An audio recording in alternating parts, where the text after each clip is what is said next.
Hi all, welcome back to my channel unique kids. ഇന്ന് ഞാനിവിടെ ചെയ്യാൻ വേണ്ടിയിട്ട് പോകുന്നത് വിപ്പിംഗ് ക്രീമിൻ്റെ ഒരു റിവ്യൂ ആണ്. ഇത് പെയ്ഡ് പ്രൊമോഷനൊന്നുമല്ല. ഞാൻ ചെയ്ത സമയത്ത് എനിക്ക് കിട്ടിയിട്ടുള്ള ബെസ്റ്റ് റിസൾട്ട് നിങ്ങൾക്കൂടെ ഷെയർ ചെയ്യാമെന്ന് വിചാരിച്ചിട്ടാണ്. തംബ്ലൈന് കണ്ടപ്പോൾ കുറച്ച് പേർക്കെങ്കിലും ഒരു ഐഡിയ കിട്ടിയിട്ടുണ്ടാവും. റിച്ചിൻ്റെ ക്രീം, റിച്ചിൻ്റെ അതേ ടേസ്റ്റിൽ 8 മണിക്കൂർ നല്ല സ്റ്റെഫായിട്ടിരിക്കുന്ന, ഒട്ടും ഒലിച്ചിറങ്ങി പോവാത്ത, റിച്ച് തന്നെ പുറത്തിറങ്ങുന്ന ക്രീമിനെ കുറിച്ചാണ് ഇന്ന് ഞാനിവിടെ ഡിസ്കസ് ചെയ്യുന്നത്. സാധാരണ നമ്മൾ റിച്ചിൻ്റെ ക്രീം ഉപയോഗിക്കുന്ന സമയത്ത് ബിഗിനേഴ്സിനൊക്കെ ഉണ്ടാകുന്ന ഒരു ബുദ്ധിമുട്ടാണ് അത് മര്യാദയ്ക്ക് സ്റ്റെഫ് ആവാണ്ടിരിക്കുക. അതേപോലെ തന്നെ ഐസിങ് ചെയ്യുന്ന സമയത്ത് പെട്ടെന്ന് മെൽറ്റായി പോകുക എന്നുള്ളത്. പക്ഷേ ആ പ്രശ്നങ്ങളൊക്കെ സോൾവ് ചെയ്തുകൊണ്ട് റിച്ച് തന്നെ പുറത്തിറക്കിയിട്ടുള്ള അതേ ക്വാളിറ്റിയിലുള്ള 8 മണിക്കൂർ നിൽക്കുന്ന ക്രീമിനെ കുറിച്ചാണ് ഇന്ന് നമ്മൾ ഡിസ്കസ് ചെയ്യാൻ വേണ്ടിയിട്ട് പോകുന്നത്. അപ്പോൾ ഇതാണ് റിച്ചിൻ്റെ ബെറ്റർ ക്രീം. ഒരുപാട് പേർക്ക് അറിയാൻ മതി, പക്ഷേ അറിയാത്ത കുറച്ച് പേർക്കെങ്കിലും ആ ഒരു ഇൻഫർമേഷൻ ആവും എന്ന് വിചാരിച്ചിട്ട് ചെയ്ത വീഡിയോ ആണ്. ഇത് 1 kg ആണ് വരുന്നത്. 1 kgയിൽ 250 രൂപയാണ് ഇതിൻ്റെ പ്രൈസ് വരുന്നത്. അതേ ക്വാളിറ്റിയിൽ നമുക്ക് കിട്ടുന്ന ഒരു ക്രീമാണ് കേട്ടോ ഇത്. ഫിയോണയുടെ വിപ്പിംഗ് ക്രീമായിരുന്നു ഞാൻ ഇതുവരെ ഉപയോഗിച്ചുകൊണ്ടിരുന്നത്. പക്ഷേ ഈ ഒരു ക്രീമിനെ കുറിച്ച് ഞാൻ പല സ്ഥലത്തുനിന്നും കേട്ടിട്ടാണ് ഈ ഒരു ക്രീം ഞാൻ മേടിച്ചു നോക്കിയത്. റിച്ചിൻ്റെ അതേ ടേസ്റ്റിൽ നല്ല സ്റ്റിഫായി കിട്ടുന്നതുകൊണ്ടാണ് ഇത് നിങ്ങൾക്ക് കൂടി ഷെയർ ചെയ്യാമെന്ന് വിചാരിച്ചത്.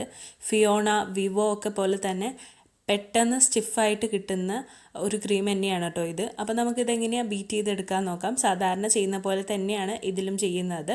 അപ്പോൾ ഗിവ് അവേയുടെ കാര്യം ആരും മറന്നു പോയിട്ടില്ല എന്ന് വിചാരിക്കുന്നു. അപ്പോൾ നമുക്ക് ഇതെങ്ങനെയാണ് ബീറ്റ് ചെയ്യുന്നത് നോക്കാം. ഞാൻ ഇത് ബീറ്റ് ചെയ്യാൻ എടുത്തേക്കുന്നത് 1.25 കപ്പ് ക്രീമാണ്. അപ്പോൾ നമുക്കൊരു 1 kgയുടെ കേക്ക് ഐസിങ് ചെയ്യാനുള്ള അത്രയും ക്രീം, ഒരു 1.25 കപ്പ് ക്രീം എടുത്തിട്ടുണ്ട്. ഈ ഒരു ക്രീം അത്ര കട്ടിയായിട്ടല്ല വരുന്നത്. എനിക്ക് കടയിൽ ചോദിച്ചപ്പോൾ അവരങ്ങനെയാണ് പറഞ്ഞത്. നമ്മൾ സാധാരണ ഫിയോണയും റിച്ചൊക്കെ വാങ്ങുന്ന സമയത്ത് നല്ല കട്ടിയിട്ട് ഒരു ഐസ്ക്രീമൊക്കെ പോലെ തന്നെ നല്ല കട്ടിയിലാണ് ഉണ്ടാവുക. പക്ഷേ ഈ ഒരു പാക്ക് വരുന്നത് ലൂസായിട്ട് തന്നെയാണ്. അപ്പോൾ ഇത് നമ്മൾ ബീറ്റ് ചെയ്യുന്ന സമയത്ത് അതിൽ പ്രത്യേകം എഴുതിയിട്ടുണ്ട്, ആദ്യം നമ്മൾ ലോ സ്പീഡിൽ ഇട്ടിട്ട് വേണം ബീറ്റ് ചെയ്യാൻ വേണ്ടിയിട്ട്. എല്ലാവർക്കും അറിയുന്ന കാര്യം തന്നെയാണ്. ഞാൻ ലോ സ്പീഡിൽ ഇട്ടിട്ടാണ് ബീറ്റ് ചെയ്യുന്നത്. ലോ സ്പീഡിൽ ഇട്ടിട്ട് ഒരേ ഡയറക്ഷനിൽ തന്നെ നമ്മൾ ബീറ്റ് ചെയ്തുകൊണ്ടിരിക്കുക. ഇങ്ങനെ ഒരേ ഡയറക്ഷനിൽ ഏകദേശം 5 മിനിറ്റാണ് ഇതെനിക്ക് സ്റ്റിഫായി കിട്ടാൻ വേണ്ടിയിട്ട് എടുത്ത സമയം. അതായത് 1.25 കപ്പ് വിപ്പിംഗ് ക്രീം എനിക്ക് ബീറ്റ് ചെയ്യാൻ എടുത്ത സമയമാണ് കേട്ടോ ഇത്ര. അപ്പോൾ നിങ്ങളിതിൽ ക്വാണ്ടിറ്റി കുറയ്ക്കുകയാണെന്നുണ്ടെങ്കിൽ ഇതിൻ്റെ സമയവും കുറയും. അപ്പോൾ കുറേ പേര് ചോദിക്കാറുണ്ട് എത്ര സമയം എടുക്കും എന്നുള്ളത്.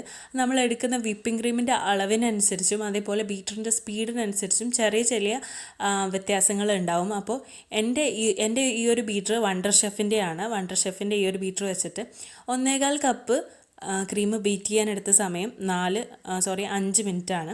അപ്പോൾ നന്നായിട്ട് ഒരേ ഡയറക്ഷനിൽ തന്നെ ബീറ്റ് ചെയ്തുകൊണ്ടിരിക്കുക.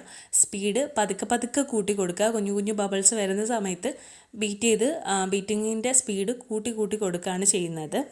ഇതിപ്പോൾ ഏകദേശം 4 മിനിറ്റ് കഴിഞ്ഞിട്ടുണ്ട്. 4 മിനിറ്റ് കഴിയുമ്പോഴേക്കും നമ്മുടെ ബീറ്ററിന് മര്യാദയ്ക്ക് ഇളക്കാൻ പറ്റാത്തൊരു രീതിയിലാവും. ആ ഒരു വിസ്ക് ഭയങ്കര ടൈറ്റായിട്ട് വരും. അപ്പോൾ തന്നെ നമുക്ക് മനസ്സിലാകും നമ്മുടെ ക്രീം നല്ല സ്റ്റിഫായിന്ന്. ക്രീം സ്റ്റിഫായി കിട്ടുന്ന കുറച്ച് ടിപ്സും കാര്യങ്ങളും ഒക്കെ ആയിട്ട് ഞാൻ 2 വീഡിയോ അപ്ലോഡ് ചെയ്തിട്ടുണ്ട്. അതിൻ്റെ 2ൻ്റെയും ലിങ്ക് ഞാൻ താഴെ ഡിസ്ക്രിപ്ഷനിൽ കൊടുക്കാം. ഒന്ന് പോയി ചെക്ക് ചെയ്ത് നോക്കുക.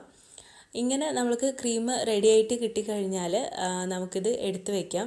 ഏകദേശം നമ്മുടെ വിസ്കിൻ്റെ ഉള്ളിലോട്ട് ക്രീം ഇങ്ങനെ കയറി തുടങ്ങും. അപ്പോഴാണ് നിങ്ങളിത് നിർത്തേണ്ടത്.